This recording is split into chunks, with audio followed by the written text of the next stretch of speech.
میرے نبی نے فرمایا جس نے دھوکہ دیا میری امت سے نکل گیا، نماز چھوڑنے پر کہا اس نے کفر کیا، جس نے نماز چھوڑی کفر کیا، اور جس نے دھوکہ دیا میری امت سے نکل گیا۔ من غش فلیس منا، جھوٹ نہ بولو،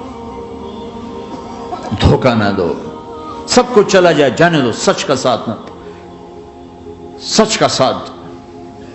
ابن خراش رحمت اللہ علیہ کے بارے میں مشہور تھا، زندگی بھر کبھی جھوٹ نہیں بولا۔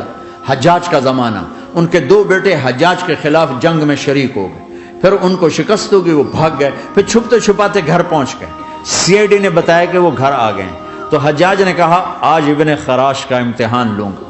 ان کو بلا لیا، کہنے لگا ابن خراش، وہ تیرے دو بیٹے ہمارے خلاف جنگ میں شریک ہوئے تھے، وہ پہ بھاگ گئے تھے، ان کی کوئی خبر ہے کہاں ہے؟ تو انہوں نے مسکرا کر فرمایا کہ حجاج، زندگی موت تو اللہ کے ہاتھ میں، گھر آ چکے ہیں، گھر میں ہیں، ابھی وہیں چھوڑ کے آئے ہوں۔ تو حجاج نے کہا تیرے سچ پر تیرے بیٹے تجھے ہدیہ کرتا ہوں، اگر تو جھوٹ بولتا تیرا سر بھی اڑا دیتا، تیرے بچوں کا سر بھی اڑا دیتا، تیرے سچ پہ تجھے تیرے بیٹے تحفہ دیتا۔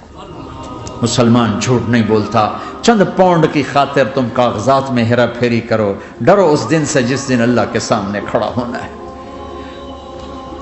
یہاں کے پیپر بنانے کے لیے یہاں کی لڑکیوں کو دھوکہ دو، ڈرو اس دن سے جس دن اللہ کے سامنے کھڑے ہونا ہوگا۔ عیسیٰ علیہ السلام کا تانا اگر گلا آ گیا نبی کو تو کدھر جاؤ گے؟ سچ کے ساتھی بنو، سچ کے ساتھی بنو، سچ کے ساتھی بنو۔ ٹیکس دینا پڑے دو، دنو، تم پہ خرچ ہوتا ہے۔ ایک طرف چار پیسے ہیں، ایک طرف سچ ہے، کہ مسلمان سچ بولتا، جھوٹ نہیں بولتا۔ ایک دفعہ سہارنپور میں جھگڑا ہو گیا، ایک جگہ تھی ہندوؤں کی، مسلمانوں نے قبضہ کیا ہوا تھا،